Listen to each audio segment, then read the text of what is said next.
तो आपने फर्नीचर का सारा सेटअप देख ही लिया और अब बात करते हैं हम इसके पूरे लाइटिंग सिस्टम की। तो जो हमारा पावर बैकअप है उसके लिए हमने यूज़ करा इकोफ्लो। भैया खुद से इकोफ्लो खरीद के लेके आए हैं अपना। जो इकोफ्लो था हमारे इस मॉडिफिकेशन में इंक्लूडेड नहीं था, तो अपने यूजेस के हिसाब से इन्होंने बड़ा वाला इकोफ्लो खरीदा है, डेल्टा जो डेल्टा 2 जो है वो वाला खरीदा है इन्होंने। आई थिंक 1000 समथिंग ये वोट वाला है। तो ये हमारा पावर बैकअप है। अब बात करते हैं हमने लाइटिंग में क्या किया है। तो आप पीछे आ जाओ, मैं आपको दिखाता हूँ सारी की सारी चीज़ें। तो ये हमारे यहाँ पे लगे हुए हैं स्विच बोर्ड। इस वाली साइड में आप देख सकते हो 4 स्विच इधर लगे हुए हैं और उधर एक प्लग और स्विच यहाँ पे लगा हुआ है। और अब इसमें अंदर में हमने रूफ पे लाइट्स भी लगा के रखी हुई हैं। आप देख सकते हो हमने 2 लाइट पीछे में लगाई है और एक आगे में लगाई है। अब इनको मैं जला के भी आपको एक बार दिखा देता हूँ। एक पीछे दरवाजे पे भी लगी हुई है, जो 1 बाई 1 इनको जलाते हैं। अगर अभी ये जल नहीं रही है तो मैं 1 मिनट इसका जो इको फ्लो है उसका पावर ऑन करता हूँ, एसी वाला।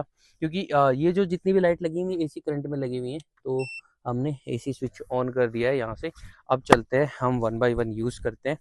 तो अगर हम किचन में काम कर रहे हैं तो हम ये वाला स्विच दबा के ये वाली लाइट जला सकते हैं। तो जितना भी किचन का एरिया है हमारा उसमें ये वाला एकदम बढ़िया से रोशनी करेगा।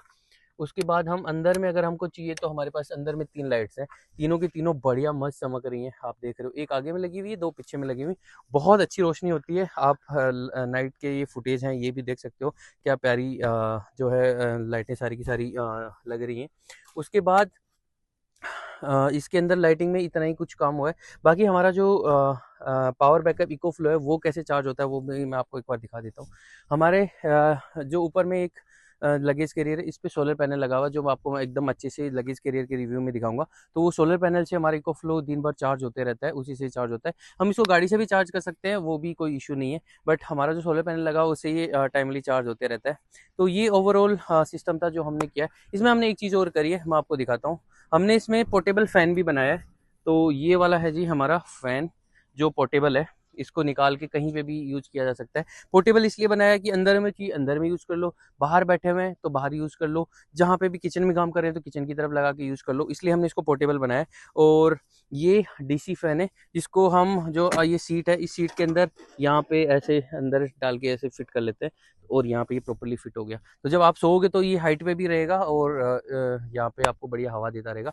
और दूसरा रीज़न इसका एक और था पोर्टेबल बनाने का कि अपने को हर मोमेंट फ़ैन की ज़रूरत नहीं पड़ती है। कभी-कभी ज़रूरत पड़ती है, उस टाइम पे इसको यहाँ पे लगा के इसको यूज़ कर लो, वरना अंदर स्टोरेज में रख दो, कोई दिक्कत वाली बात नहीं है। क्या है कि हमने अगर इसको फिक्स कर दिया होता तो ये बार-बार फिर ऑफ-रोडिंग में आवाज़ करता है, थोड़े दिन में इसके नट बोल्ट ढीले हो जाते हैं तो ये आवाज़ करने लगता है, तो वो इसलिए हमने इसको फिक्स करा नहीं है।